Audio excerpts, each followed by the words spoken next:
Salam sejahtera dalam kasih Tuhan kita Yesus Kristus, damai sejahtera bagi kita semua dimanapun kita berada pada saat ini. Doa saya, Tuhan Yesus memberkati kita semua, memberkati hati dan pikiran kita. Mari kita membuka firman Tuhan di dalam Matius pasal yang kelima, Matius pasal 5 ayat 13 sampai ayat yang ke-16. Saya baca, begini bunyi firman Tuhan ini bagi kita. Matius pasal 5 ayat 13 sampai 16. Kamu adalah garam dunia. Jika garam itu menjadi tawar, dengan apakah ia diasinkan? Tidak ada lagi gunanya selain dibuang dan diinjak orang. Kamu adalah terang dunia, kota yang terletak di atas gunung, tidak mungkin tersembunyi. Lagi pula orang tidak menyalakan pelita, lalu meletakkannya di bawah gantang, melainkan di atas kaki dian, sehingga menerangi semua orang di dalam rumah itu.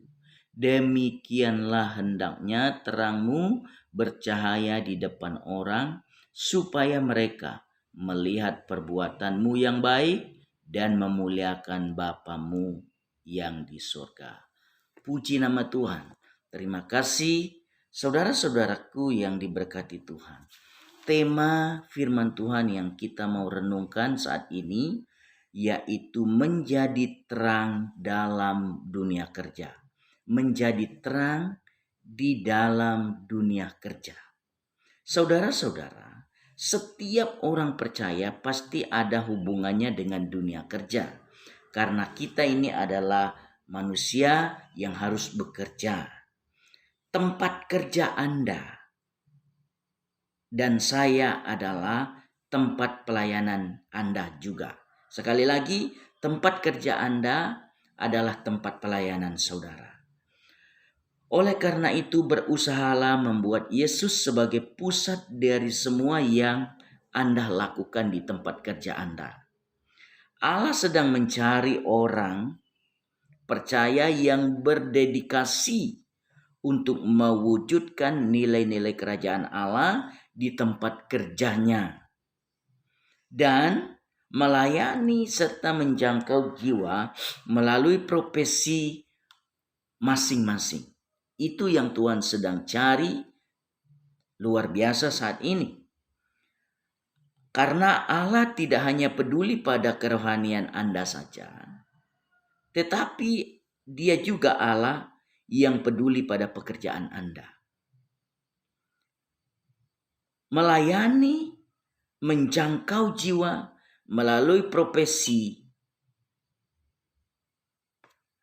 adalah hal yang Tuhan harapkan dari setiap orang percaya. Dalam bahasa Ibrani,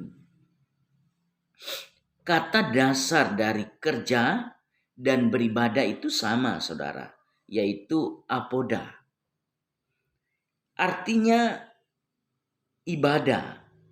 Jadi, bekerja adalah ibadah. Kerja dan hasil kerja kita yang sesungguhnya harus diperuntukkan bagi Tuhan. Itu yang Tuhan harapkan. Kerja dan hasil kerja kita harus kita peruntukkan bagi Tuhan.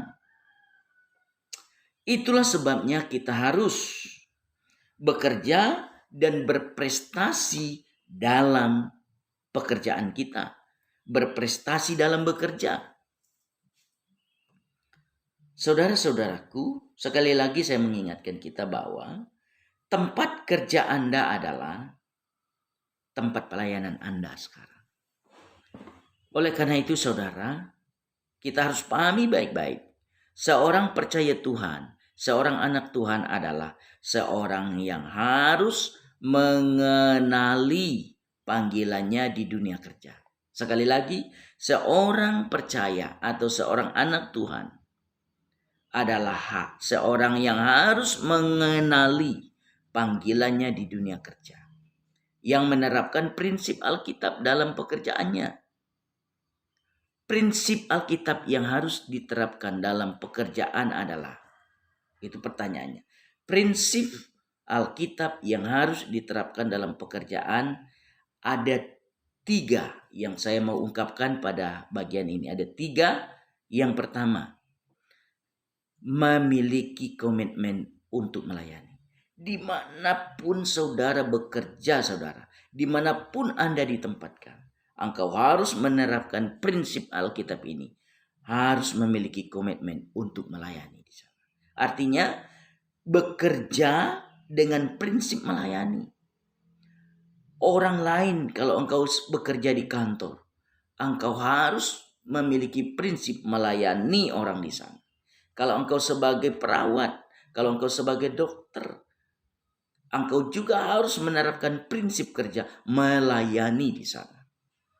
Kalau engkau sebagai pengusaha, engkau juga harus menerapkan prinsip melayani di sana. Kalau engkau sebagai pemborong, tukang, sebagai petani, engkau juga harus menerapkan prinsip melayani di dalam kerja Anda. Memberi yang terbaik dalam pelayanan pekerjaan Anda. Melayani orang dengan terbaik, memberikan yang terbaik kepada orang. Pelayanan kita yang harus terbaik kepada orang. Itu yang pertama, memiliki komitmen untuk melayani. Dimanapun kita bekerja, harus menerapkan prinsip melayani ini. Dan memberikan yang terbaik kepada orang lain. Yang kedua, prinsip Alkitab yang harus diterapkan dalam pekerjaan kita adalah mengembalakan rekan kerja atau anak buah. Mengembalakan rekan kerja atau anak buah di tempat kerja. Artinya, kita menjadi teladan dalam iman, dalam kasih, dalam pelayanan. Bukankah kita orang yang beragama saat ini? Semua mengenal Tuhan. Itu sebabnya kita harus, prinsip Alkitab ini adalah mengembalakan. Kita harus menjadi teladan dalam iman kita kepada orang lain. Menjadi teladan dalam kasih, mengasihi orang. Kita harus menjadi teladan dalam pelayanan kita. Kita harus menuntun dalam pekerjaan. Menuntun anak buah. Memberitahukan dengan baik, dengan lembut. Dan membina anak buah kita. Membina, sistem membina. Dan mendoakan. Artinya kalau kita mendoakan, kita tidak mengharapkan orang gagal dalam bekerja. Kita tidak mengharapkan orang itu akan dipecat, dibuang dari pekerjaan itu. Tidak. Kita harus membina dan mendoakan. Itu prinsip Alkitab. Harus mengembalakan rekan kerja atau anak buah. Harus tunduk sebagai bawahan kepada atasan. Itulah sistemnya yang Tuhan mau. Yang ketiga, saudara, prinsip Alkitab yang harus diterapkan di dalam dunia kerja kita adalah membagikan kabar baik kepada orang sekitar. Melalui pekerjaan dan tugas kita adalah tempat dan wadah yang paling baik. Membagikan kabar baik. Menceritakan kabar baik itu kepada, buat pendekatan. Pada akhirnya kita bisa bercerita, menceritakan pengalaman, perjumpaan secara pribadi kita dengan Tuhan Yesus. Tentang keselamatan kita. Kita memiliki pengharapan. Kita damai sejahtera. Kita ceritakan itu kepada teman-teman kita. Bukan ngerumpi, bukan menceritakan orang lain, menjelekkan orang lain. Tidak. Di dalam dunia kerja kita, kita harus membagi kabar baik, yaitu menceritakan pengalaman perjumpaan kita secara pribadi dengan Tuhan sehubungan dengan kepastian keselamatan yang ada di dalam Yesus Kristus. Membagikan kabar baik juga artinya kita menceritakan pengalaman persekutuan kita yang intim dengan Tuhan.